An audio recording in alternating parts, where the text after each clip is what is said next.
ಓಂ ಶಾಂತಿ. ಮುರಳಿಯ ಮುಖ್ಯ ಸಾರ. ದಿನಾಂಕ 21/11/24. ಬಾಪ್ದಾದ ತಿಳಿಸ್ತಾ ಇದ್ದಾರೆ, ಮಧುರ ಮಕ್ಕಳೇ, ತಾವೀಗ ಶಿಕ್ಷಕರಾಗಿ ಎಲ್ಲರಿಗೂ ಮನವಶೀಕರಣ ಮಂತ್ರವನ್ನು ತಿಳಿಸಬೇಕು. ಇದು ತಾವೆಲ್ಲ ಮಕ್ಕಳ ಕರ್ತವ್ಯವಾಗಿದೆ. ಬಾಪ್ದಾದ ಪ್ರಶ್ನೆ ಕೇಳ್ತಾ ಇದ್ದಾರೆ, ತಂದೆಯು ಎಂತಹ ಮಕ್ಕಳಿಂದ ಏನನ್ನೂ ಸ್ವೀಕಾರ ಮಾಡುವುದಿಲ್ಲ? ಬಾಪ್ದಾದ ಉತ್ತರ ಹೇಳ್ತಾರೆ, ನಾನು ಇಷ್ಟೊಂದು ಕೊಡುತ್ತೇನೆ, ನಾನು ಇಷ್ಟು ಕೊಡುತ್ತೇನೆ, ಇಷ್ಟು ಸಹಯೋಗ ನೀಡಬಲ್ಲೆನು, ನಾನಿಷ್ಟು ಸಹಯೋಗ ನೀಡಬಲ್ಲೆನು ಎಂದು ಯಾರಿಗೂ ಅಹಂಕಾರ ಇರ್ತದೆ, ಅಂಥವರಿಂದ ತಂದೆಯು ಏನನ್ನೂ ಸ್ವೀಕಾರ ಮಾಡುವುದಿಲ್ಲ. ತಂದೆ ಹೇಳ್ತಾರೆ, ಬೀಗದ ಕೈ ನನ್ನ ಕೈಯಲ್ಲಿದೆ.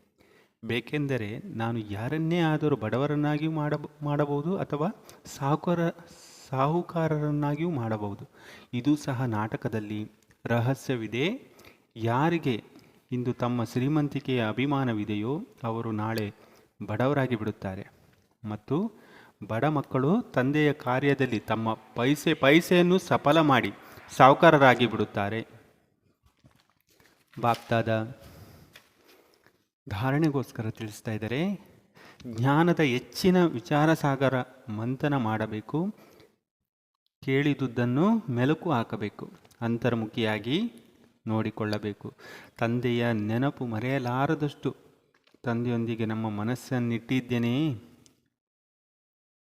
ಅಂದರೆ ನಾವು ಎಷ್ಟು ಅಂತರ್ಮುಖಿಯಾಗಿ ನೋಡ್ಕೊಳ್ಬೇಕಂದ್ರೆ, ನಾವು ತಂದೆಯ ನೆನಪು ಮರೆಯಲಾರದಷ್ಟು ತಂದೆಯೊಂದಿಗೆ ನಮ್ಮ ಮನಸ್ಸಿಟ್ಟಿದ್ದೇನೆಯೇ. ಎರಡನೇ ಪಾಯಿಂಟ್, ಯಾವುದೇ ಪ್ರಶ್ನೆಗಳನ್ನು ಮಾಡುವುದರಲ್ಲಿ ತಮ್ಮ ಸಮಯವನ್ನು ವ್ಯರ್ಥ ಮಾಡದೆ ನೆನಪಿನ ಯಾತ್ರೆಯಿಂದ ಸ್ವಯಂ ತಮ್ಮನ್ನು ಪಾವನ ಮಾಡಿಕೊಳ್ಳಬೇಕು. ಅಂತಿಮ ಸಮಯದಲ್ಲಿ ಒಬ್ಬ ತಂದೆಯ ವಿನಃ ಮತ್ಯಾವುದೇ ವಿಚಾರ ಮಾಡಬಾರದು. ಈ ಅಭ್ಯಾಸವನ್ನು ಈಗಿನಿಂದಲೇ ಮಾಡಬೇಕು.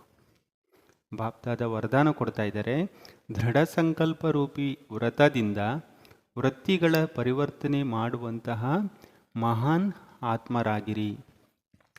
ಬಾಪ್ದಾದ ಸ್ಲೋಗನ್ ಹೇಳ್ತಾ ಇದ್ದಾರೆ, ವ್ಯರ್ಥದಿಂದ ಸುರಕ್ಷಿತರಾಗಬೇಕಾದ್ರೆ ಬಾಯಿಯಲ್ಲಿ ದೃಢ ಸಂಕಲ್ಪದ ಬಟನ್ ಹಾಕಿಕೊಳ್ಳಿ. ಅಚ್ಚಾ. ಓಂ ಶಾಂತಿ.